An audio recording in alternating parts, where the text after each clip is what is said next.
Baik, alhamdulillah. Hari ini ikhwah fillah kita akan bahas tentang sihir tafrik. Sebelum kita mulai, sama-sama kita doa kefahaman. Bismillahirrahmanirrahim. Fafahamnaha Sulaiman wa kullan ataina hukma wa ilma wa sakharna ma'a Daudal jibala yusabbihna wa tayra wa kunna fa'ilin. Ya, jadi langsung aja. Sihir tafrik. Apa itu sihir tafrik? Sihir tafrik ini sihir kebencian. Pertama, kebencian. Kemudian permusuhan.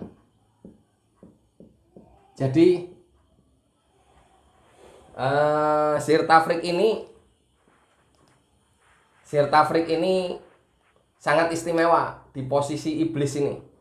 Bahkan jin-jin yang disuruh untuk menyerang seseorang dengan sihir tafrik ini merupakan suatu kebanggaan bagi jin apabila dia ini bisa terlibat dalam sihir tafrik. Karena apa? Efeknya yang sedemikian luar biasa. Jadi efeknya bisa kemana-mana. Kalau saya gambarkan seperti ini, ya, ini jadi bukan kalau di siapa itu? Ini bukan kuadran kanan, bukan kuadran kiri ya. Jadi ini tentang sihir tafrik. Jadi ini untuk bagi ini pribadi seseorang. Jadi ini efek dari pribadi. Ini bagi keluarga. Kemudian nanti masih ada di sini masyarakat,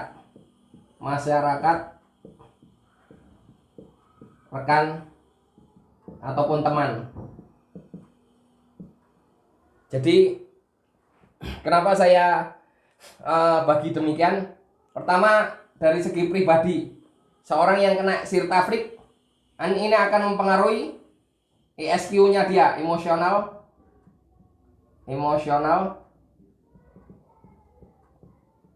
intelektual, dan spiritual. Kemudian di sini adalah efek ini di bagian atas ini adalah dari si kejiwaan ya, kejiwaan. Ini hati dan pikiran.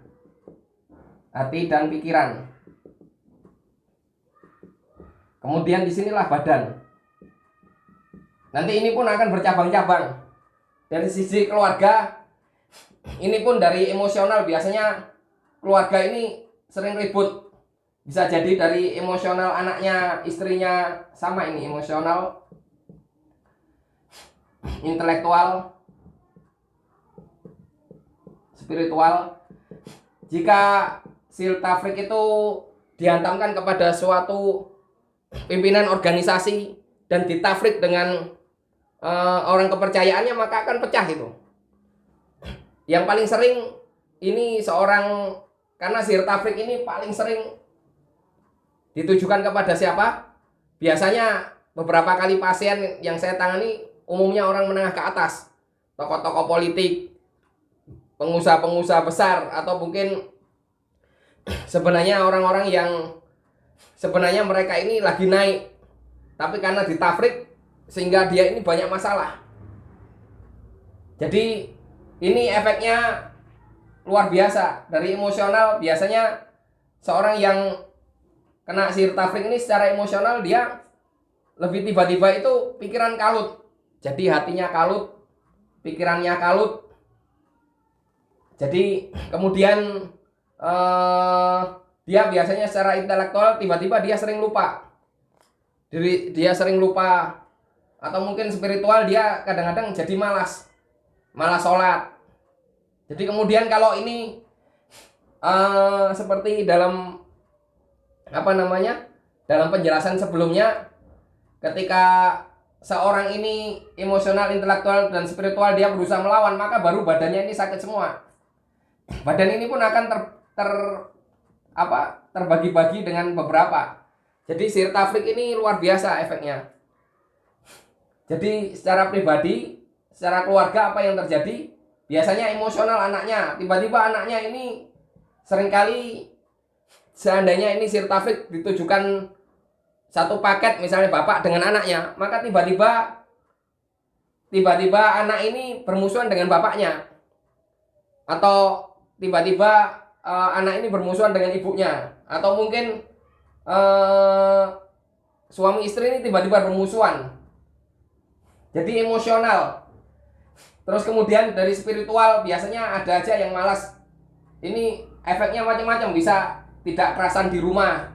Tiba-tiba ini jadi beberapa ratus pasien yang saya tangani, diantaranya juga ini seorang jenderal bintang 3 itu juga sama salah satu tokoh partai politik juga waktu di Jawa Timur juga seperti itu. Jadi secara emosional tiba-tiba, misalnya dalam suatu keluarga ya, ini tafrik jika ditujukan kepada keluarga, tiba-tiba anaknya ini secara emosional, tiba-tiba anaknya ini tidak betah di rumah. Jadi ciri-cirinya tafrik ini, anak itu emosional tidak betah di rumah. Kemudian kalau dia sekolah, tiba-tiba sekolahnya pengen berhenti. Jadi tiba-tiba dia itu malas sekolah. Spiritual mungkin kadang-kadang ini dia juga jadi malas beribadah. Jadi si tafrik begitu juga, tidak menutup kemungkinan ini badan. Jadi kalau di keluarganya mungkin, kalaupun misalnya si A ini keluarga si A, mungkin si A ini dimusuhi seseorang, dilempar tafrik keluarganya, maka bisa jadi bukan si A yang sakit. Ini yang nggak paham, nggak semua orang ini paham. Kadang-kadang ketika yang kasus terakhir itu ya, seorang pengusaha, dia sekitar 7 bulan atau 8 bulan yang lalu, itu aja dia mendapatkan bonus dari jual tanah itu 1 miliar lebih. Terus kemudian dia punya mobil, punya rumah. Tapi apa yang terjadi? 1 bulan sebelum saya ruqyah, itu berarti sekitar 7 bulan berjalan ya. Jadi setelah 7 bulan dia ini menerima insentif 1 miliar. Dia punya rumah, punya mobil. Apa yang terjadi? Dia ini juga pengusaha kayu kan. Kemudian dia ini semua keadaan itu berbalik. Jadi beliau menceritakan semua keadaan berbalik. Jadi 7 bulan kemudian apa yang terjadi? Tiba-tiba gudang kayunya dia ini terus dipermasalahkan orang. Jadi ini juga gudang kayu itu kan posisi masyarakat ya. Masyarakat, rekan sama teman ini tiba-tiba ribut terus. Jadi ini yang buat dia ini pemikiran itu terpecah belah. Jadi sihir tafrik itu luar biasa efeknya. Jadi ini dari segi pribadi, keluarga, masyarakat. Jadi selama ini contoh aja, ini kasus yang minggu lalu yang saya tangani, seorang kena tafrik. Jadi 7 bulan yang lalu dia itu dapat apa tadi 1 miliar. Terus kemudian setelah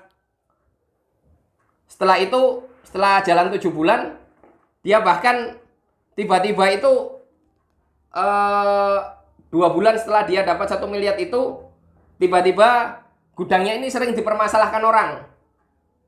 Kemudian dalam 3 bulan setelah dia kena tafrik itu, dijual lah gudangnya ini. Padahal gudangnya itu dia bilang saya bangunnya itu aja 500 juta. Jadi karena dia terus bermasalah, akhirnya dijual lah gudang itu. Walaupun sekitar 100 juta harga jatuh. Kemudian dia bilang 1 bulan sebelum dia diruqyah, sampai dia ini kita bukan, minta maaf, bukan mengungkap aib seseorang ya, karena kita nggak sebut si siapa ya. Tapi ini sebagai contoh aja efek dari sihir tafrik, betapa mengerikannya sihir tafrik. Jadi 1 bulan sebelum diruqyah, dia bilang semua rekan sama teman ini kayak menjauhi. Proyek-proyeknya dia ini tiba-tiba sebagian besar proyeknya ini mandek, berhenti. Bermasalah sampai beliau katakan untuk makan saja 1 bulan sebelum diruqyah itu, untuk makan aja dia nggak punya uang sama sekali. Jadi 7 bulan setelah berjalan dia kena sihir itu, rumahnya pun dijual, mobilnya pun R3 itu digadai. Jadi kemudian dia kos, beliau katakan untuk makan aja pernah dia 1 bulan sebelum diruqyah itu sampai jual gas LPG. Agar apa? Agar anak istrinya ini bisa makan. Bayangkan, bisa dibayangkan 8 bulan yang lalu dia menerima uang 1 miliar. Kalau orang ini normal nggak mungkin 1 miliar itu habis dalam 8 bulan. Itu dari ini. Terus kemudian semua proyek-proyek dia, rekan teman ini bermasalah semua. Bahkan gudangnya dia dipermasalahkan orang. Jadi di sini efek dari sihir tafrik ini baik dari emosional, terus kemudian dari harta, terus dari kesehatan, keluarga, ini relasi, jadi kemana-mana efeknya itu. Jadi kemudian dia apa? Untuk makan itu aja dia sampai jual LPG. LPG akhirnya bisa makan. Jadi ini sangat bertentangan. Belum lagi ketika akhirnya diruqyah itu anaknya itu kesurupan. Padahal yang ditafrik adalah si A. Jadi keluarga si A, tapi kenapa yang sakit semua badannya adalah anaknya. Jadi anaknya dia itu pun jangkanya kan sekitar 8 bulan ya. Jadi di tafrik ini kadang di sini justru badan anaknya atau badan istrinya. Kemudian dia sendiri sering sakit badannya. Terus kemudian dari keluarga, kalau misalnya sihir tafrik ini ditujukan kepada laki-laki, biasanya efeknya godaan perempuan tiba-tiba besar. Jadi kalau si A ini beberapa kali seorang yang kena tafrik, keluarganya tiba-tiba ini, jadi dia misalnya si A tiba-tiba dia keinginan selingkuh itu tinggi. Jadi kenapa? Kalau ini dia ikuti selingkuh, otomatis hancur ini. Keluarganya hancur, pribadinya dia hancur, masyarakat juga hancur. Bayangkan kalau itu terjadi kepada tokoh masyarakat ya. Kalau yang ditafrik itu seorang ulama atau seorang pejabat. Jadi dia keinginan selingkuh tinggi. Kemudian bisnisnya dia ini hancur, sehingga hartanya dia hancur. Emosional, tiba-tiba dia ini suka emosional. Tadi kan emosionalnya terganggu, intelektual dia seperti orang bodoh.